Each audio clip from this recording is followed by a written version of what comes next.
Mamma Mia, here we go again, the music of ABBA in one of the most popular Broadway shows of all time. It's back for a limited run. I had a chance to catch up with the star of Mamma Mia, Christine Sherrill, who's making her Broadway debut. You have performed Mamma Mia thousands of times now, I guess, right? It is thousands, isn't it? Well, you were in Vegas for a long time. Yeah, I first started with the company in 2006 as Tanya on the second national tour. I did that for a year when my oldest children were about 6, 7 years old. Okay. From that, I left the company, and then a couple years later, it came back, and I did a residency in Vegas as Donna. And here we are. How does it feel to be in front of the Broadway audience? Does it feel different? I mean, you know the role now. You've performed it so many times. Yeah, and I try to take confidence in that, knowing that I know her and I know what I'm doing, so that I feel a responsibility, you know, to tell this story and not let my nerves get in the way. So I've done a pretty good job of it. I like that. I like that. Your kids have grown up around the show, right? Yeah. All of them. You have 3 boys? I have 3 boys, and when I first became a part of the Mamma Mia family, my boys, my oldest, they were the age that my youngest is now. So he's experiencing it at the same age, which feels like, again, you know, I feel like I've had a really crazy journey getting here. It's been complex. I've been a mother, I've been a business owner, I've been a teacher. So I didn't really take a straight path to Broadway, obviously. I'm sort of just taking everything that's coming to me. It definitely doesn't feel easy, but it definitely feels right. And I was teaching 5th grade. Wow. When I got a call to come in for this particular contract. I've kind of been back and forth between being a performer and being a teacher. And I love this family. So when they called, I was like, absolutely. I mean, not only, you know, is this an incredible tour, but it's also my family, my Mamma Mia family. Absolutely, I'll go for this. The end of the school year was sort of approaching when the call came. And the funny story is that it was a Friday. I had my phone on Do Not Disturb because I was teaching 5th grade math. Oh my gosh. And then the following week, I thought, oh, you know, I should at least get feedback from my agency. I should just throw them a text and say, like, hey, did you get any feedback? And so I did, and my agent was like, ma'am, I left you a message on Friday. No. But my phone was on Do Not Disturb. Just with my 11-year-olds, no idea. That is my favorite story. So you were teaching 5th grade math. Yes. When you found out you landed the lead role in Mamma Mia. Yeah. That's a headline. That's a headline. That's a headline. There's nothing else to say. That's wonderful. But everything that's been in this path feels really serendipitous, even down to the fact that my twins experienced Mamma Mia at the same age as my youngest now, that they're at the same point in their lives. I think that's amazing. I think that there's something there to all that. I really do. I think of those as coincidences, you know? Yeah.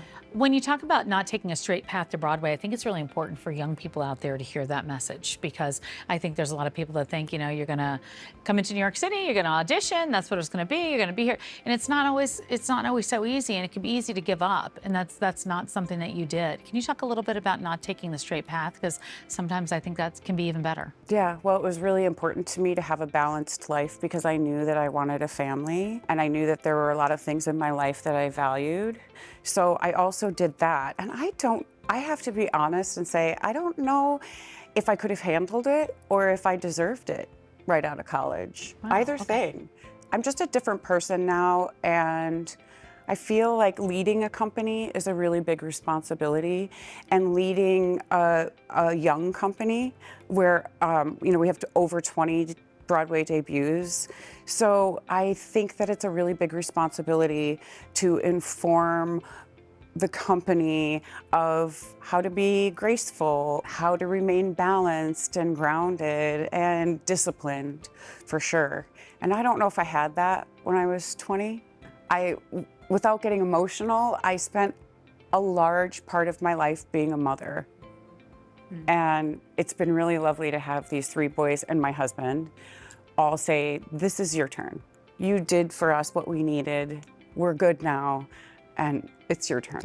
It's incredible to see that. You know, I am a huge advocate seeing women go into these next chapters and seasons and be like, okay, this is for me now. I did it for everybody else, and I mean, you are the example of that. You know, you did all of those things, and now when you step out there in a different light than you would have possibly at 20 years old, and a really incredible one.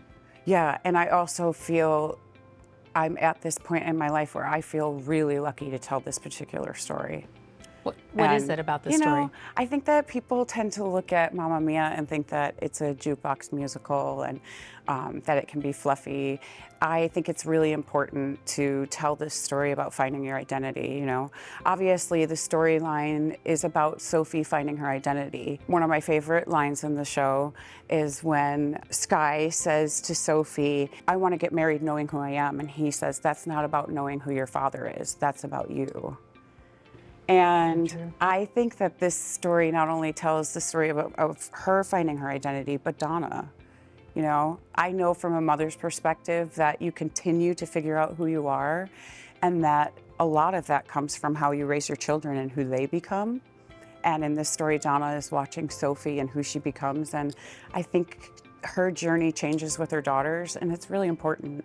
And I think that that's why it appeals to people, not just mothers and daughters, but everyone is trying to figure out who they are their whole lifetime. What is a stage door like for you? It's got to be really exciting because you got people from all over the world, you know, that come out there. Yeah, it was kind of unexpected. You know, we were on tour for 20 months and the stage door was always just very exuberant, very lively. But coming out of the stage door, that first preview, the first preview in general sort of took me by surprise. I really didn't know that I would get so emotional. But coming out of the stage door and having people say that they traveled in from other states because they saw us on the tour and they wanted to see it again was really meaningful. But also, I'm really proud. I mean, I'm proud that we get tourists that are coming in and that this is the representation of the United States, that you come into the heart of our country and you can sit with 1,500 other people and for 2.5 hours have a communal experience where you all feel the same. I mean, I'm really proud of that.